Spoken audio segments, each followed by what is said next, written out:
I was sitting there like, what is this? Like, is this like an entrepreneur somewhere? Like, who's this Satoshi guy? Am I going to fly to Japan and meet him and try to like invest in his Series A? That's where my head was at.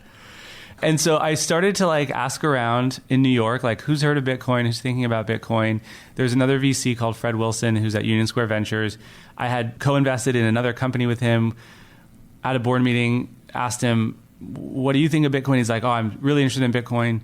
So we started talking. We hosted an event at his office with like the 12 people we could find who had ever heard of Bitcoin.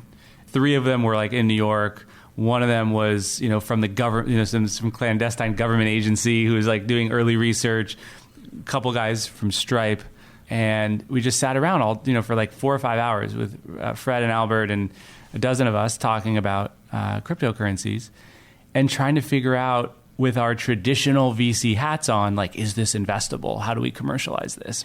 And realizing by the end of it, it's just an entirely new ballgame and new rules. And the way you make money here is not the way you traditionally made money in VC.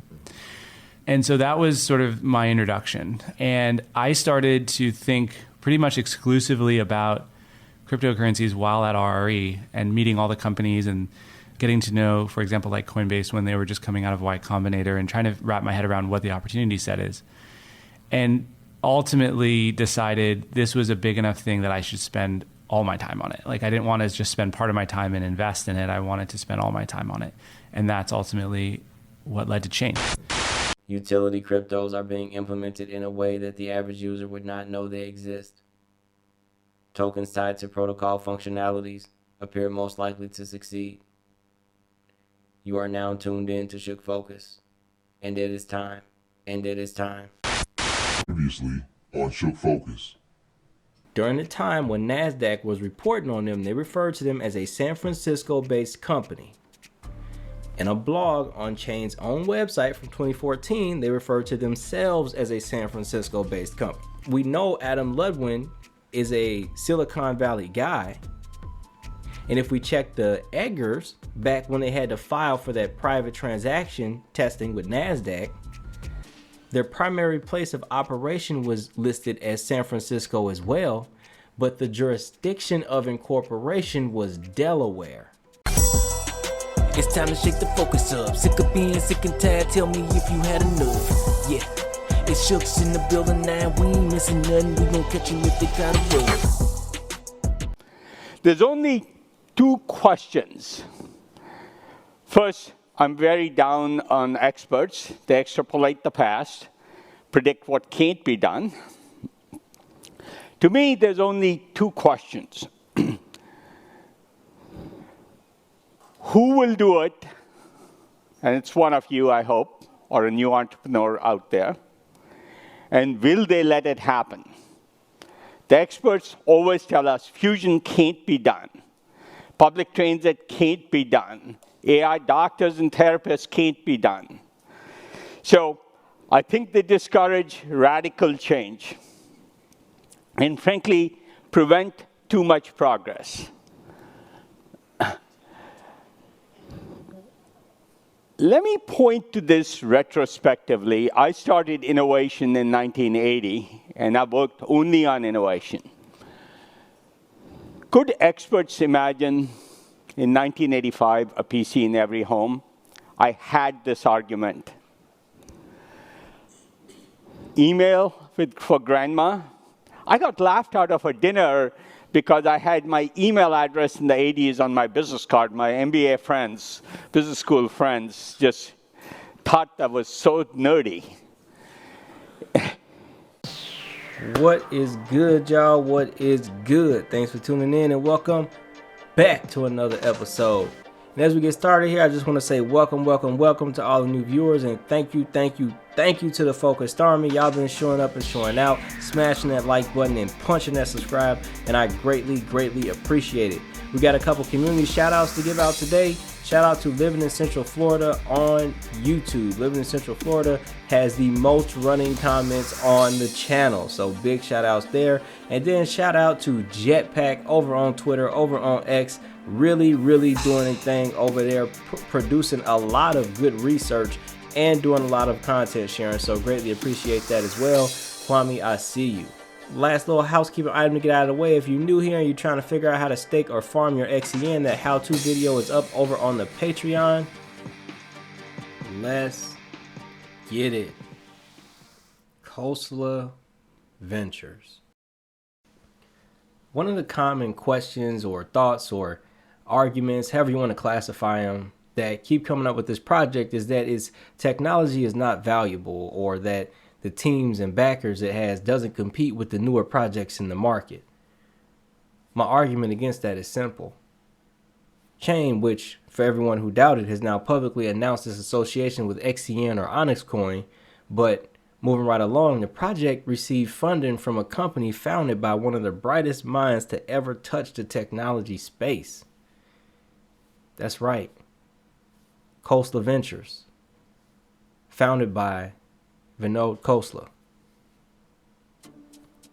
Mr. Khosla is currently very active as a thought leader in pushing the technology of what's easier to understand as the Fourth Industrial Revolution.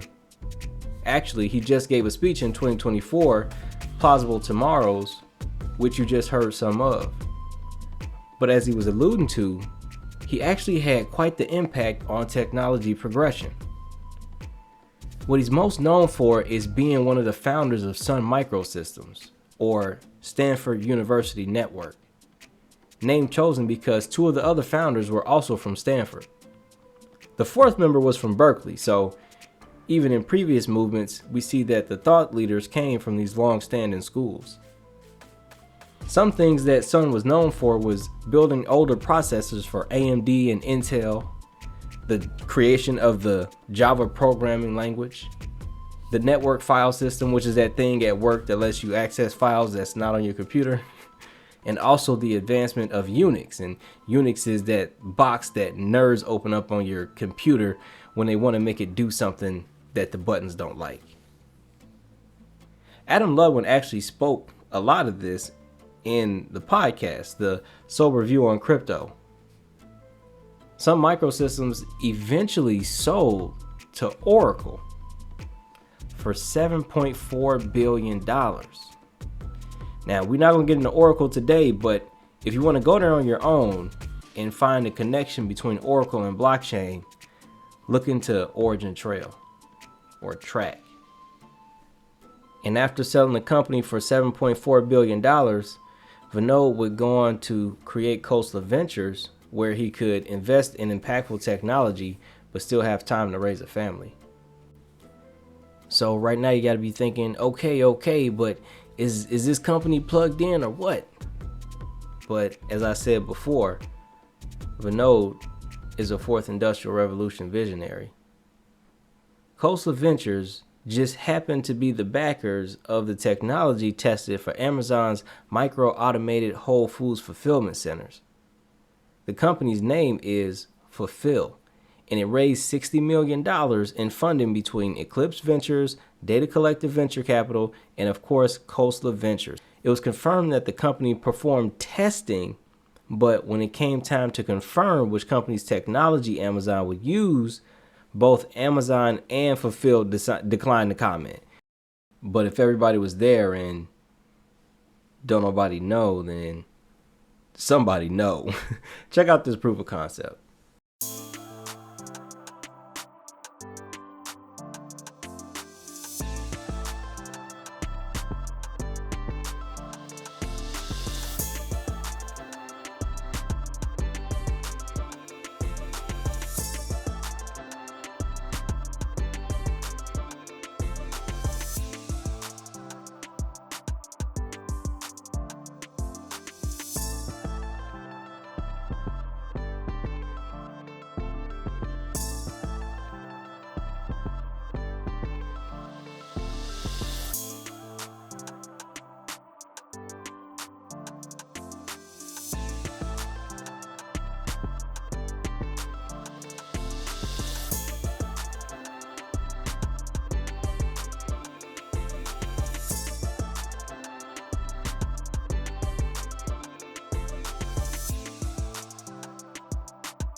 So you can see why a company like Khosla Ventures would invest in Chain, which is aiming to transform financial exchange. But just how close could their relationship with Chain be? This close. Let's go to this document from the last video.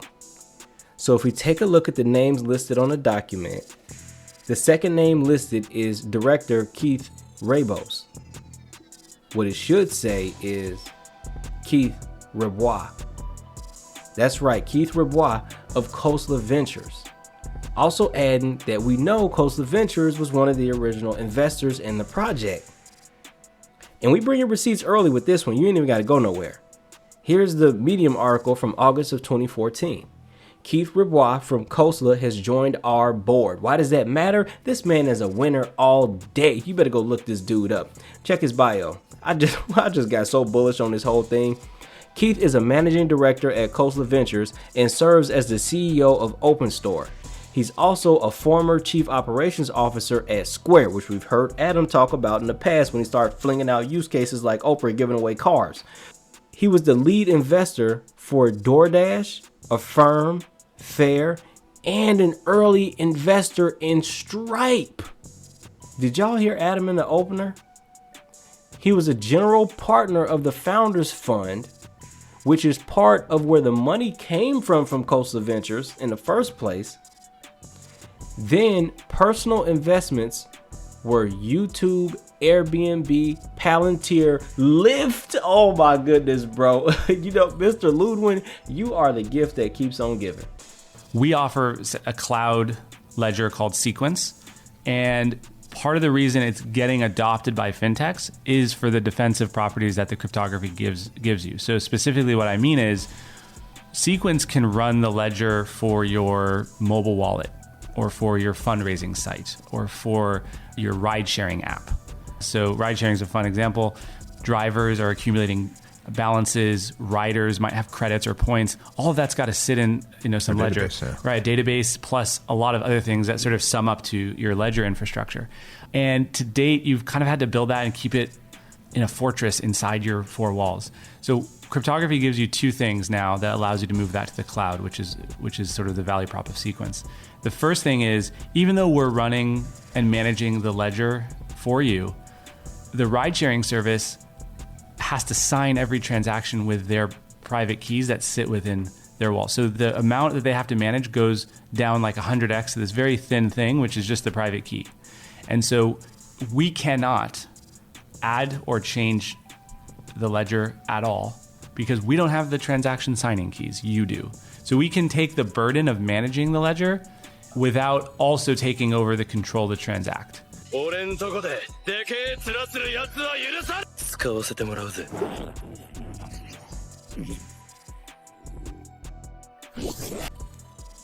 just when you thought it was over, we see that Keith is consistently recognized on the Forbes Midas list and has been ranked as high as number 8 and number 4 globally, served on the board for Reddit and Yelp, went to Stanford and Harvard. Does something look familiar here? And oh wait, he was part of the PayPal mafia with Peter Thiel and Elon Musk, as well as an advisor and former board member of Stellar.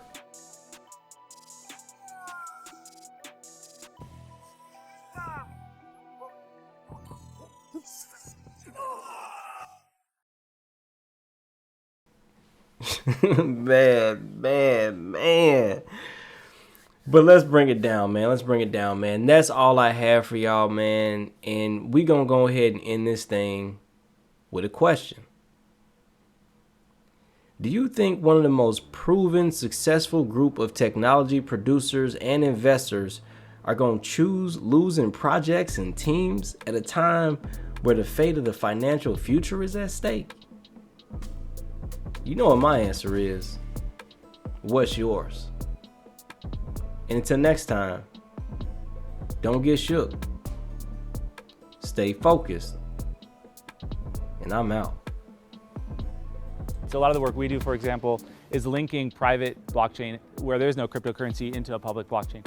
But to answer your question, You're right. Our protocol does not have a cryptocurrency, and the reason for that is we don't need one because the cryptocurrency or crypto asset, its purpose is to provide an economic incentive to a decentralized operating group to keep going. And we don't need that because we already know who's going to run the business. So yes, we could create a currency to cash in on the hype, but we're much more interested in building a real business. And so that's why we're focused on that. And that's not to suggest that there's anything wrong with creating new cryptocurrencies. Again, I think it's just such a different context. It's hard to compare them. And I think over time, especially this year, I think one of the big trends is they'll converge more than people are expecting. They'll converge in what way? Sorry. They'll converge in the following way. We have different payment networks and financial markets all around the world, quite fragmented. There's very little mesh or interoperability between networks. So right now, for example, if you're in China and you open up the Alipay app and you want to send money out of China, do you know what option you have? Do you know what it says in the app? It says Western Union. So, I think that is going to change. I think the interoperability between, say, WhatsApp, if they ever have payments, and Alipay will be something that looks somewhat like a public blockchain. So I think that's where we're going to see real penetration and links between the existing financial institutions, some of which run blockchain architecture, some of which don't, and public networks, which will sort of drive interoperability. And then in parallel, I think you'll continue to see crypto assets that are serving, these alternative software models that for many people don't get them anything new, but for certain people in certain contexts, it's really a good solution for them.